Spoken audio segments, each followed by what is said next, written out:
të arrish që fillimisht një popull që nuk ka ditë komunikon me zveti ndryshe pas përmes teu të shpatës, sikurse është fjala për ensart Medine. Dhe gjithashtu në anën tjetër, të arrish një grup njerëzish që gjithmonë ka shikuar me nënçmim këtë palë, për shkak të arrogancës dhe për shkak të veprimeve të egërta që i kanë pas, dhe të arrish të gjithë ta ti bësh një brumë përzierë dhe në fund t'ia ofrosh botës si modelin më të mirë të një shoqërie të edukuar dhe me respekt me vetë, unë mendoj se kjo është ndoshta e mjaftueshme për të treguar ndikimin e këtyre mësimeve të pejgamberit sa tek shokët e tij. Gjithashtu ajo që duhet ta themi gjithashtu se pas vdekjes pejgamberit sallallahu alajhi wasallam pat shumë turbulenca në shoqëri. Jo fiset arabe, jo luftat, jo ku e di çfarë, por nuk arritën të gjitha këto turbulenca, me gjitha përpjekjet e vazhdueshme të destabilizojnë unitetin e ashabëve të pejgamberit sallallahu alajhi wasallam. Dhe kjo padyshim është ndikim i fuqishëm mësimeve të tij, nga se përndryshe rrethanat ishin që situata mes tyre të jetë ndryshe. Edhe pse pat ndodh në disa raste të ketë fërkime të caktuara, megjithatë është interesant.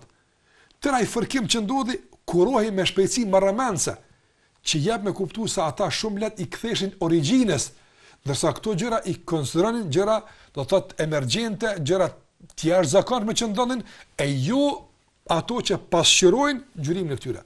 Ndërsa ajo që pasqyronte ngjyrimin e ashabëve ishte uniteti, ishte dashuria, ishte respekti mes vete. Andaj nuk gjen sahab, për shembull, të ketë folur vrart ose keq për një sahabe vazhdimisht. Që ta ketë këtë gjyrim, ndoshta ka folur me rast saktum, duke qortu për veprimin e saktum. Por ajo shumë shpejt të kaloi, shuhej dhe i ktheheshin për dëshmërisë. Dhe harroi. Normalisht, kjo është më rëndësi. Ka jemi njerëz, mund gaboj ndërtim me ty, unë normal gaboj.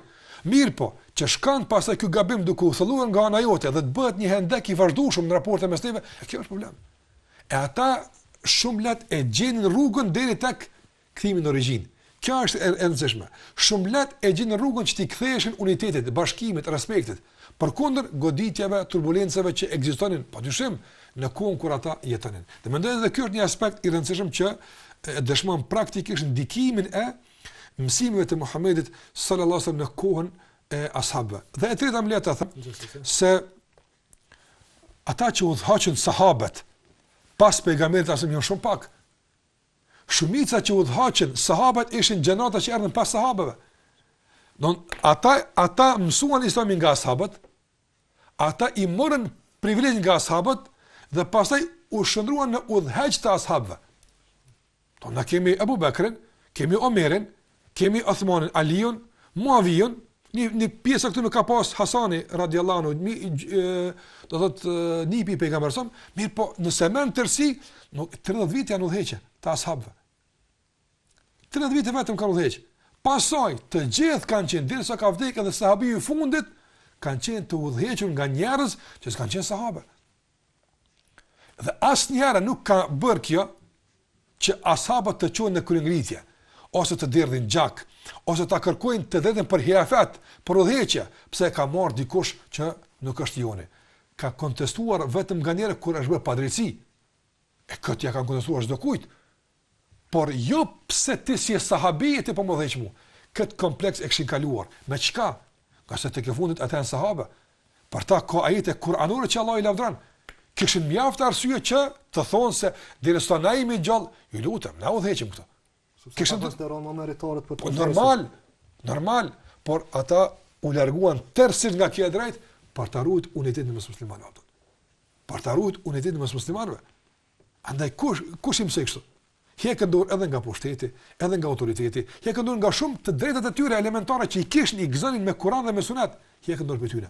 Vetëm që të mbetej, do të thotë mbeten radhat e muslimanëve të konsoliduara, të unifikuara bashk, jo që të ketë soptime dhe që të ketë ndarje në mes tyre. Andaj kjo është ndikimi drejt për drejt praktik i kësaj edukate të Muhamedit sallallahu alaihi wasallam në mesin e shokëve të tij.